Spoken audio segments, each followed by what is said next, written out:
had a black dog. His name was Depression.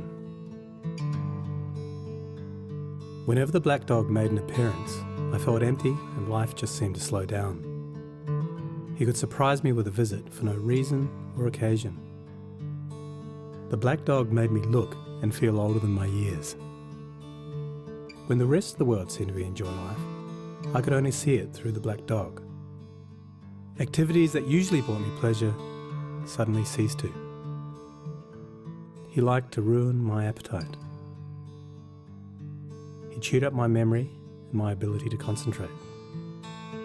Doing anything or going anywhere with the black dog required superhuman strength. At social occasions, he'd sniff out what confidence I had and chase it away. My biggest fear was being found out. I worried that people would judge me. Because of the shame and stigma of the black dog, I was constantly worried that I'd be found out. So I invested vast amounts of energy into covering him up.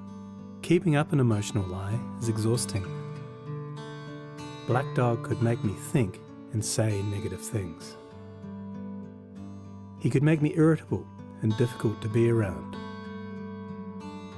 He would take my love and bury my intimacy. He loved nothing more than to wake me up with highly repetitive and negative thinking. He also liked to remind me how exhausted I was going to be the next day. Having a black dog in your life isn't so much about feeling a bit down, sad or blue. At its worst, it's about being devoid of feeling altogether. As I got older, the black dog got bigger and he started hanging around all the time. I'd chase him off with whatever I thought might send him running. But more often than not, he'd come out on top. Going down became easier than getting up again. So I became rather good at self-medication, which never really helped. Eventually, I felt totally isolated from everything and everyone. The black dog had finally succeeded in hijacking my life.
Medications focus specifically on neurotransmitters.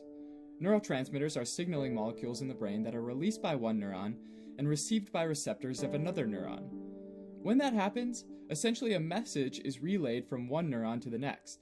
Regulation of how many of these neurotransmitters are being sent between neurons at any given time is thought to play a super important role in the development of symptoms of depression, since they're likely involved in regulating a lot of brain functions like mood, attention, sleep, appetite, and cognition. The three main neurotransmitters that we focus on for depression are serotonin, norepinephrine, and dopamine.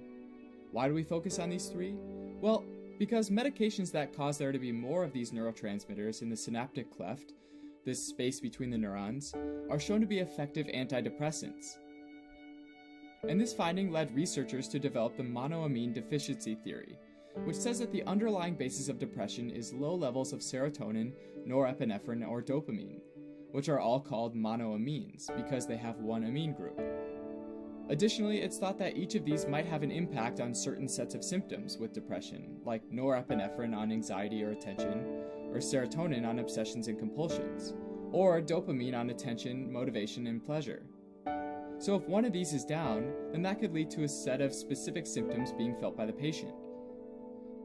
Serotonin in particular is thought to be a major player. Some theories suggest it's even capable of regulating the other neurotransmitter systems, although evidence supporting this theory is still pretty limited. Some hard evidence implicating serotonin in depression has to do with tryptophan depletion, which is the amino acid the body uses to make serotonin. So if you take it away, you can't make as much serotonin, and it's been shown that when the body can't make as much serotonin, patients start getting symptoms of depression.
I learnt not to be afraid of the black dog, and I taught him a few new tricks of my own. The more tired and stressed you are, the louder he barks, so it's important to learn how to quiet your mind. It's been clinically proven that regular exercise can be as effective for treating mild to moderate depression as antidepressants, so go for a walk or a run and leave the mutt behind. Keep a mood journal. Getting your thoughts on paper can be cathartic and often insightful. Also keep track of the things that you have to be grateful for. The most important thing to remember is that no matter how bad it gets, if you take the right steps, talk to the right people, black dog days can and will pass. I wouldn't say that I'm grateful for the black dog, but he's been an incredible teacher. He forced me to reevaluate and simplify my life. I learnt that rather than running away from my problems, it's better to embrace them. The black dog may always be part of my life, but he'll never be the beast that he was. We have an understanding. I've learned through knowledge, patience, discipline and humour, the worst black dog can be made to heal. If you're in difficulty, never be afraid to ask for help. There is absolutely no shame in doing so. The only shame is missing out on life.